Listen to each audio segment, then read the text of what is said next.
All right, Joe. So I want to start by, first of all, thanking you for taking the time to be here. Of course. And and then I really want to start talking about receptivity and Hmm. the nature. I mean, your life has been so much about helping people with finances and money and attracting what they want and experiencing what they want and opening doorways in their awareness and mindset and whatnot. And in my experience, it all starts with receptivity. Like it all starts with receiving instead of trying to push an agenda through from like a mind over matter Yeah. from like a contracted place versus a connected place. So I Hmm. would just like to hear where you want to go with that. Well, I would call that inspiration. I am a big believer in receiving inspiration, honoring inspiration, and being rewarded by inspiration. As much as I talk about intentions and in various books I've written, intentions in many ways are for wimps. Intentions are kind of the ego wanting to declare what it wants, but the ego can only declare what it wants based on its past experiences and its past knowledges, which means it has a built in limitation. Yeah. Inspiration comes from outside in. Yep. Intentions come from your brain, usually up here in the head and the belief system. And I like intentions. Intentions are better than being a victim. I mean, intentions, when you state an intention that you want to have, do, or be something, you're empowering yourself and you're going in a direction that's positive. But one step better than that is receiving inspiration. And I'm smiling because I have been so inspired to do things that I probably never would have imagined before, only because I allowed it to come in and I acted on it and I was rewarded for it. So you're calling it, would you call it reception or Yeah, receive? yeah, receiving. Yeah, I think we're all being sent these kind of messages, but we're not. We're blocked off. We're too busy. We're looking at our phones and emails and God knows what. There's just so many distractions. But I've learned that I have to take myself out of the traffic jam Yeah. and make myself available to receive. And when I do receive, my God, some of it just blows my socks off. I mean, I'm just so delighted by it. And that, I mean, that emotion of delight, right? Of Yes, to me, it's like it's an indicator. It's like I'm getting lit up. There's more circuits plugged in here, yes, and there's more really required of me to follow through, like to really receive that and now do something with it, right? When we have that, and it does to me feel like a divine imperative sometimes of like, with books or whatnot, like, okay, this needs to go out, like this needs to happen, right? And it is full of spirit. It is inspired. a friend of mine calls it marching orders. And so I've learned to refer to it as when I get marching orders from, we'll call it the divine. It could be called God, the universe, the great something, the higher power, whatever floats your boat. We'll call it that. But when that comes in, it feels like I just got my directive. Yeah. And I've learned to say yes to it because all the great successes, all the juice of life, all of the stretching and the growing and the learning, the pot of gold is right there when I say yes and follow the inspiration. Even though it will often take me out of my comfort zone, Yeah. it'll take me to do something I never did before, and of course I'll naturally have some jitters about that. And I'm saying that because everybody needs to realize that when you're asked to come out of your comfort zone, it feels uncomfortable because you're no longer in your comfort zone. Yeah. I mean, very logical. But yeah, I love inspiration. There is a delight. It does fire you up. All the people in the law of attraction movement, The Secret, and all that are always talking about raising their vibration. Yeah. And the shortcut to it, though, is allow this inspiration to come in, Yeah. receive, say yes to it, act on it, and woof, you're Yeah. suddenly raised. Yeah, Vibra- it raises your vibration. Yeah, so let's talk a little bit about this because it's. I mean, in the yoga, a lot of this is like straight. We can find reference in the yoga tradition and all these different terminologies and blah blah blah. And the sense of tapas, of like the friction that happens when you are stretching into a more liberated version of you, which means you can do more. Like you shapeshift, right? So I call it, Yeah. I like the term identity evolution, where it's like when you receive that divine directive and And you say, okay, like these are the marching orders. Like I'm going to participate here. Like I'm going to collaborate. I'm in, right? I'm all in with the full knowledge that who you will become is not who you are now. Exactly. But it'll be a better, improved, but more expanded version of yourself. Yeah. Way more integrated. Yeah, that's why we have to release any sort of fear, hesitation, second guessing, all of this, because it really is, I don't know if it's the caterpillar effect or what, turning into the butterfly, but there are aspects of us that are just expanding. Yeah. I mean, I was homeless at one point. When I was in that point, I could never have imagined being an author, being in movies, meeting celebrities, being a celebrity. I couldn't have got there mentally. Yeah. Because where I was had this identity of I am broke, I am, pretty much hopeless, I'm not going anywhere. But as I left all of that, that version of Joe not only expanded but got shedded. Mm-hmm. Yep. It's gone. Because it's like the pathologies, right? It's like the pathologies they get dissolved in the light or digested. Yeah. Like we talk a lot about digestion in Ayurvedic medicine, and it's on every level. I mean, it's ancestral bullshit. It's personal, it's physical, it's emotional, it's mental. And the process of is a digestion where there's like a conscious transformation of like that no longer is who I want to be. That's no longer serving me. Sometimes it just feels like it falls away, but usually under the surface of it, there's something that's shifting in the, in the neuroplasticity and the physiology and the breath body. Sorry. Yeah, that's all happening, yeah. And sometimes that movement is happening from within. But I think it's the unconscious mind knocking at the door of the conscious, saying it's time for you to expand out of this. And consciously, you don't even know that's happening because most of us are driven by our unconscious anyway. We're just robots in many ways. And what we're here to do is awaken. I say we're animals with wallets. Until at some point we awaken and we suddenly realize, oh, we can have, do, and be more. But only when we're in partnership with, again, I call it the great something. I just came out with a new album. Pardon the promotional moment. Oh, no, dude, let's see. I want to hear about this. So, because, it was great to see, like, you wanted to talk about music. And I was like, all right, we're going to talk about music. What is this, Joe? I'm going to talk about music whether you ask me to or not. Yeah, no, because that's it. Because that's what's going on. I was inspired to become a musician about 5 years ago, and this most recent album is called The Great Something because I went and studied with Melissa Etheridge, who I've been a fan of for 25 years. I went to her house, I went to her studio, we studied songwriting, and I told her I wanted to write a song about miracles. And she didn't like the title Miracles. I mean, she didn't say she didn't like it, but she was probing in the sense that a lot of people will refer to a miracle, like their car didn't start and then it started, and she said they'll say it's a miracle. It wasn't a miracle. The car just started again. That's all.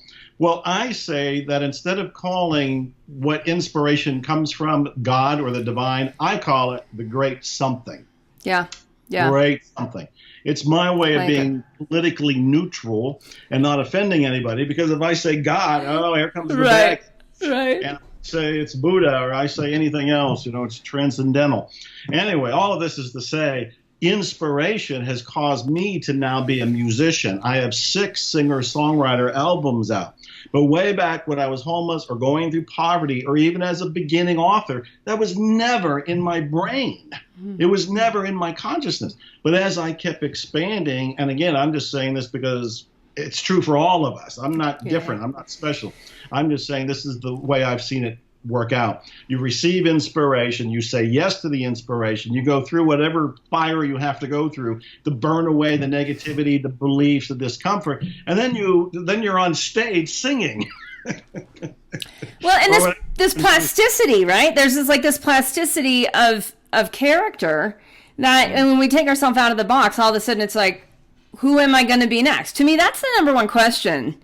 Like, who am I becoming next? Who do I need to be next to do this? And what you're saying, like with the word even something, it's like, we don't know. Like, there's got to be curiosity. We've got to partner with the not knowingness and the uncertainty of reality. And when we do, everything is so much easier. And it's so much harder when we're trying to have this like controlled expectation, intention, or goal driven that's disconnected.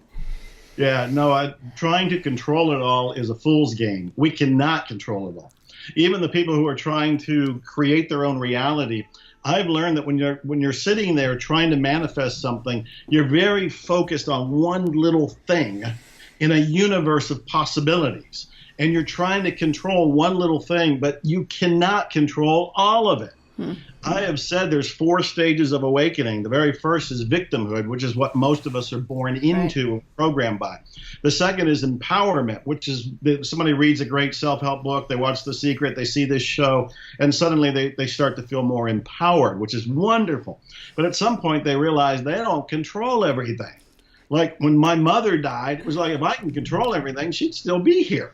I couldn't control. I have to surrender. And that's the third stage, is when we are in partnership with, again, the great something.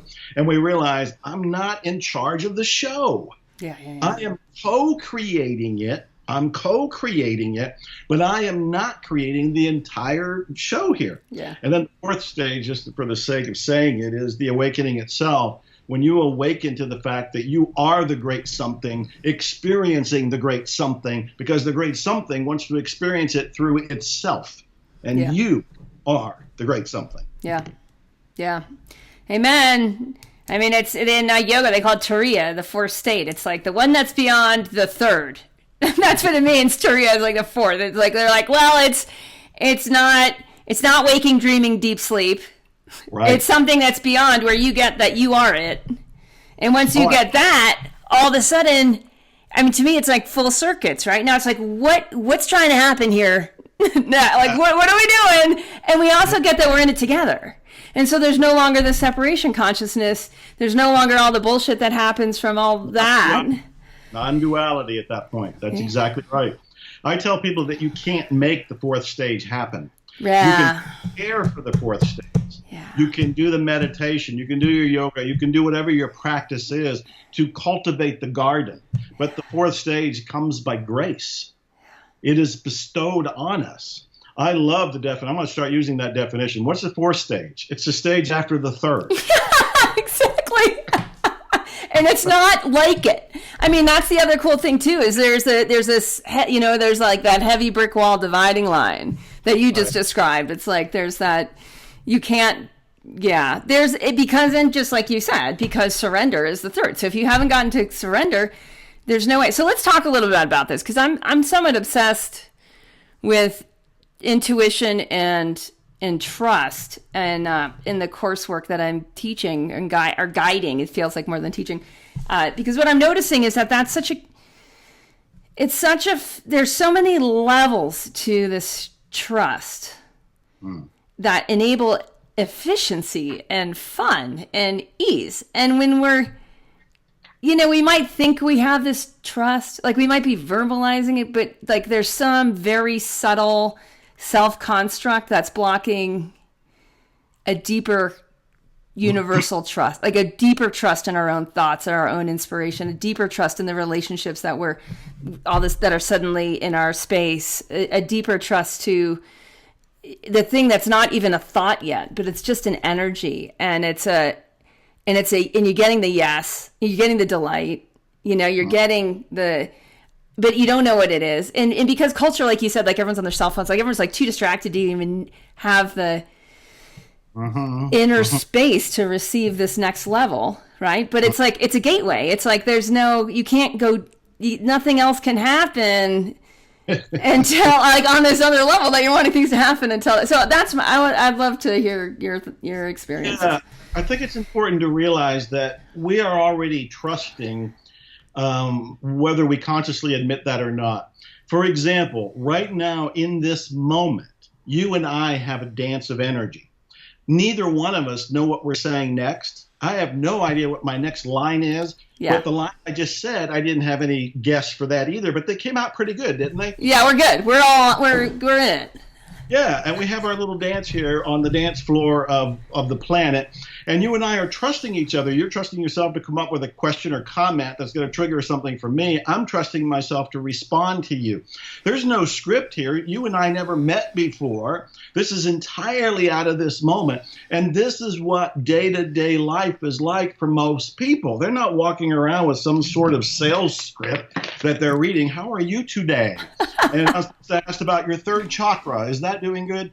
No, I'm just making making it up, to prove that we're all trusting naturally, but we don't really know that. We don't really admit that.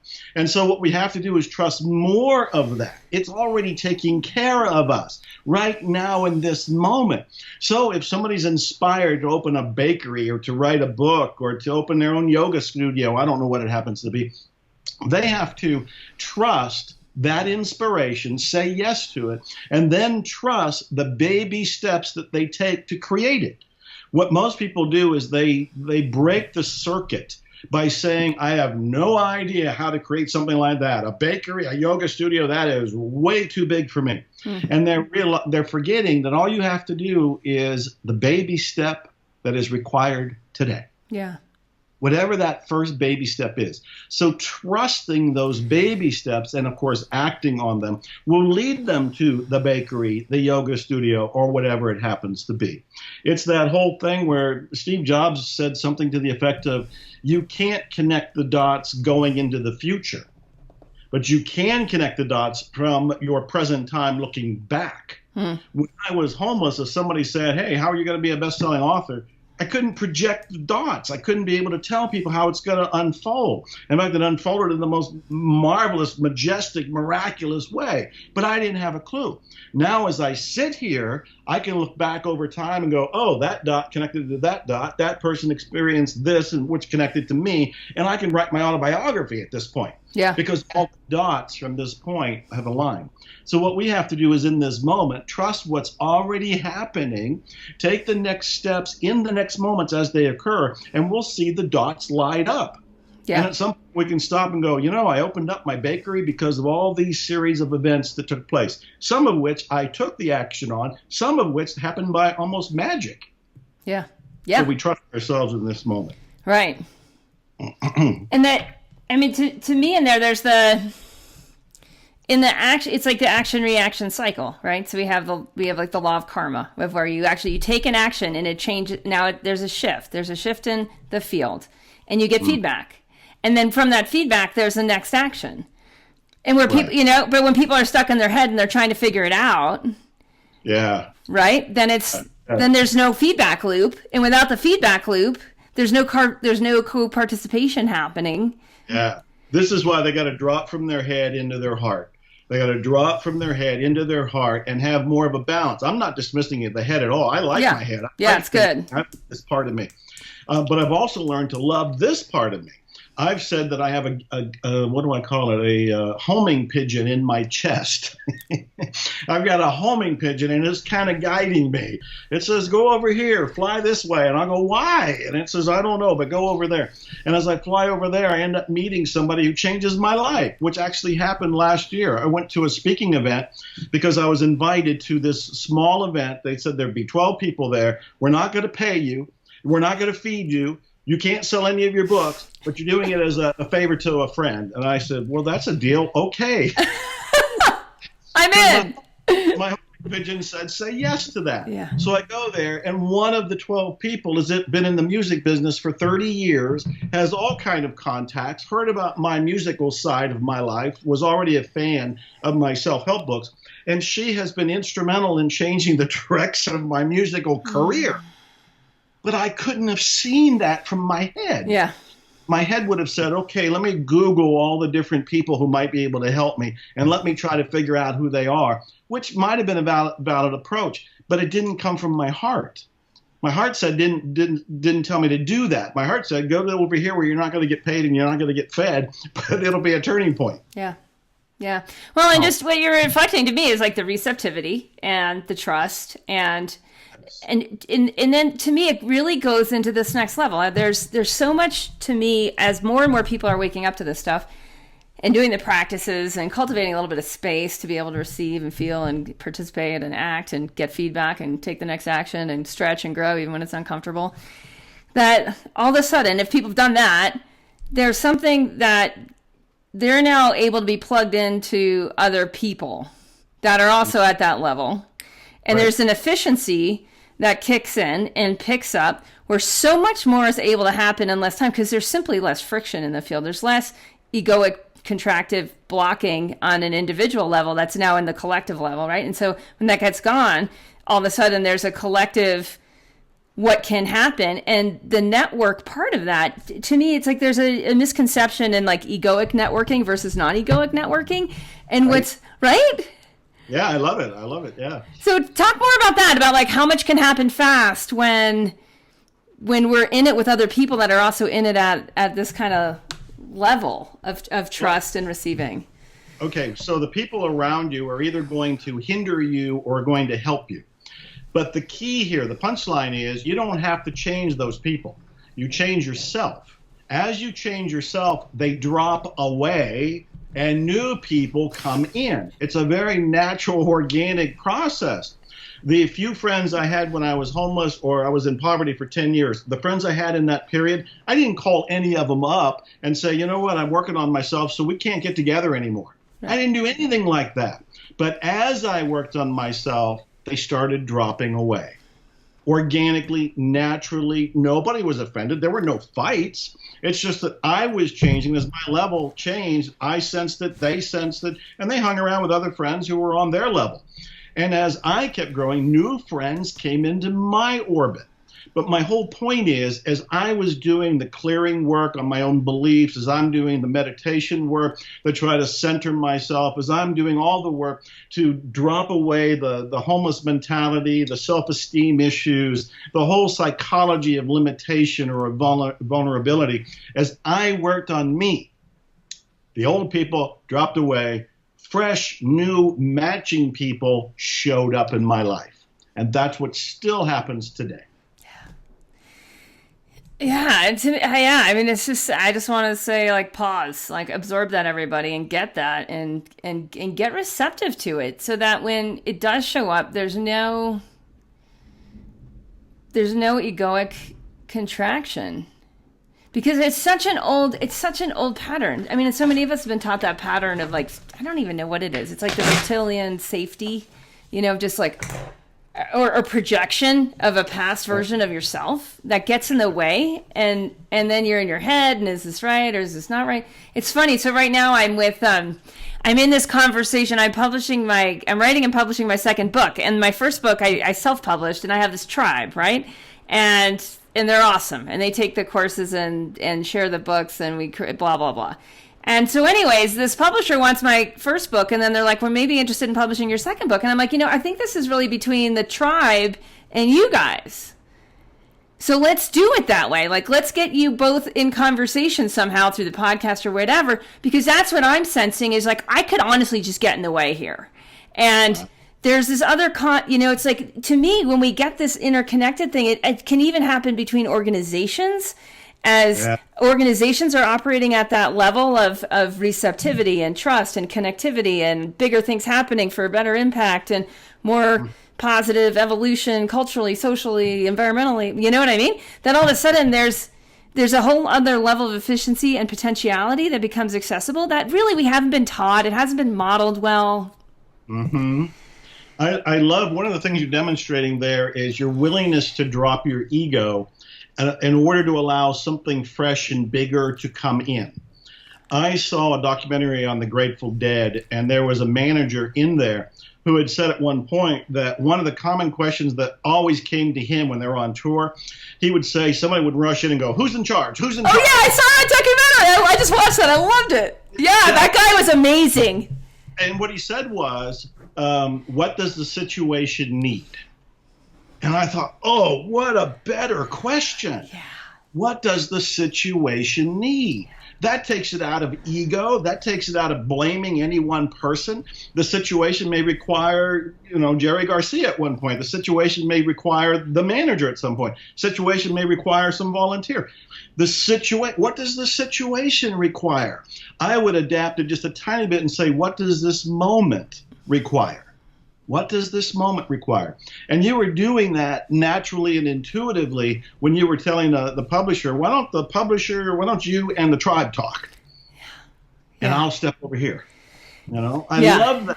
But what does the situation want? What does the moment want? What a great question to kind of step aside from the ego. Yeah. Yeah. Yeah. And it's like, it kind of goes back to like, what does the situation require of of me that isn't necessarily based on anyone who have been before, right? I mean, it's like with you with the music, where you totally new, just field to play in, where you're a beginner, and like what's trying to happen here, and why do I want to do this? To some degree, it's like there's this, who am I now, or who am I becoming next, and right. Well, I've learned not to spend too much time asking about why do I want to do it. I don't go down that road because it'll start to uncover egoic reasons for it. And I'm not dismissing the egoic reasons. There might be some really great, fiery, energizing reasons to do it. But I'm more looking at that the great something, again, has nudged me to go there. But isn't there a bigger why? Isn't there a bigger potentiality of what's possible? Absolutely, but I don't know what it is. Okay. If I declare what it is, and again, there's nothing wrong with that. If I declare what it is, it might be the motivation I need to get on stage. And in fact, for example, the woman that I met that has all this music experience, she didn't know that my performing and all of that is so limited, because the first thing she said was, I want to arrange for you to open for Madonna. Wow. Yeah, wow. I couldn't even say wow. I mean, my heart stopped. You don't know me. I'm not ready for Madonna. But there is something that I think brings the why to you, and I'm going to say it's the great something. It's God. It's the divine. It's the very thing that's inspiring you is the one who knows the why. Yeah. I might have a why that is what's getting me on stage. Yeah. It's the why that motivates me to agree with the inspiration that's come. But I really think the big why is not for me to say. Yeah, well, and it's so much bigger than we can, right? It's like we're only going to get 5% of it, if even. Right. Yeah, I'm going to get a clue. That's it. Yeah. I'll get a clue. Yeah. So tell us what's next. Like, I want to know on a. So what I experience, right, is, and I'm sure to me, this is just also universal philosophy or perennial philosophy, is expansion, right? It's just the more we're tuned in, the more the name of the game is expansion and integration. We're getting more expanded, more integrated versions of the great something. And so what is the expansion happening right now for you? And what is it presenting in terms of choices or decisions? Yeah. I am being, I almost said pushed, but I am being urged, encouraged, and inspired by the great something to play on an even bigger field. Meaning, as much as, my books have been bestsellers, I was in The Secret. I mean, we can go through all that stuff that's reached a lot of people, but there are 7 billion people on the planet. Yeah. I haven't scratched the surface. Right. There are millions of people who have never heard my name. They don't know anything about awakening. They don't know anything about zero limits, Ho'oponopono, law of attraction, clearing, cleansing, meditating, awakening, the 4th stage. There is so much to share. Yeah. And I am being led to do it on a bigger stage. Part of it will be with music, because I see that not enough people read books. I'm a book nerd. I love books. I'm going to keep writing books. But if I really want to reach that bulk of the planet of humans, they're sitting in front of their TV set, they're listening to music, they're doing some of those things that I now need to funnel my message or the universe's message through me to them. Yeah. I'm being asked to do it on that bigger playing field. And that means performing, that means speaking to bigger crowds, that probably means television show, may mean my own movie, I don't really know. And that's the point. I don't really know. Yeah. Today, I do this. Yeah. This moment, this is what the situation asked for. This is what the moment asked for. When I'm off the phone or off this call, it may be I'm also writing 5 different books. It might be working on one of those. I was also creating a strategy to build this big funnel to reach more people through a lot of publicity and things like that. I might be working on that. I don't really know until you and I say Godspeed. Yeah. Yeah, and I just love what you're saying about the music and the teachings, because in a lot of ancient philosophies, including yoga and Ayurveda, it's like it's all sutras, it's all lyrical, it's all and it's pure resonance. It's just getting purely resonant words to rewire the neuroplasticity of the brain at a higher level of vibration, so that there's just simply more consciousness infused in the physiology and infused in the space between us. Exactly right. Yeah. And I'm also doing my best to create what I call self-help lyrics, self-help music, self-help rock, because I've told people, if you've ever wrestled with thinking you can't get what you want as a belief, you can blame it on the Rolling Stones. They sang it from 1960 until now. You can't always get what you want. Well, thank you very much. And right? Those lyrics go right into our head because we're tapping to it, we're singing along, we're not knowing that we're brainwashing ourselves. Yeah. Those are affirmations. Yeah. Yeah. So I want to create, the counter to that. So what are some of your favorites? Throw out some lyrics first, Joe. Well, one of them is Some Thoughts. Some Thoughts is a song. It's actually, no, it's not off this one. It's off the one before it. Some Thoughts is talking about the idea that some thoughts will make you happy. Some thoughts will make you sad. Some thoughts will make you angry. Some thoughts will make you glad. And the chorus goes to the effect of, like a jukebox in your mind, you can change the song anytime. Choose the thought that feels good. Choose the thought that makes you happy. Oh, yeah. Yeah, right? Yeah. It's so huge. I mean, it's so huge when, we think of, I often hear the lyrics of what my kid's listening to, and I'm like, whoa, whoa, whoa, whoa. Okay, let's talk about those. Right. Like, where's that go? Like, is that going where you want to go? Or do you want to end up somewhere else? Because to me, that's so important. These core lessons, right? I mean, to me, a lot of these core lessons we can get instilled in culture at a much earlier age and experience a totally different kind of cultural evolution. Yeah, I haven't done anything with children's music yet, but I've thought about it a couple of times, and if the great something wants me to do it, it'll show me the way. Yeah. Or drop a breadcrumb, and I'll go, oh yeah, let me follow that. Yeah, and that's so funny that I was just right before we got on the phone, I was driving my kid back from gymnastics. She's 9, and I was like, Boo, that's her nickname. I'm like, Boo, and she kind of she's very financially motivated. And I said, I had this idea last night. Have you heard of Animal Collective? They're a band that's very primal and creative and high tech. It's incredible. And it's definitely an experience. We were there, my husband and I were there last night, and I had got a lot of ideas. I'm very mental, so I got a lot of ideas, even though I'm like in this like deep Shakti dance for hours. And one of those ideas was around Yoga Healer Kids. So I'm driving, and I've had yogahealers.com since 2001, so it's not a new brand, right? And so we're driving back. I'm like, Boo, do you want to do something with Yoga Healer Kids? And she thinks about it, we talk about it, and then she's like, could this be part of my job? I'm like, sure, this could be whatever you want it to be. Like, let's just start. But it's like that, right? It's like there's this touch of something that generates a new conversation that affects someone else's field, that opens potentiality. And we're tapped into like, whoa, like what could this be for to me, it's never it's never my idea, right? So to me, I'm just receiving what the community wants. Exactly, yes. Yeah, I call ideas gifts. I say that these inspirations that come to me, I have to honor them. I didn't pay for them. I didn't request them. I didn't ask for them. I was just open and received it. And so I want to act on them. I find most people, when they receive an idea, they talk themselves out of it. They just say, not me, not now, don't have the money, don't have the experience, don't have the education, too old, too thin, too fat, too whatever.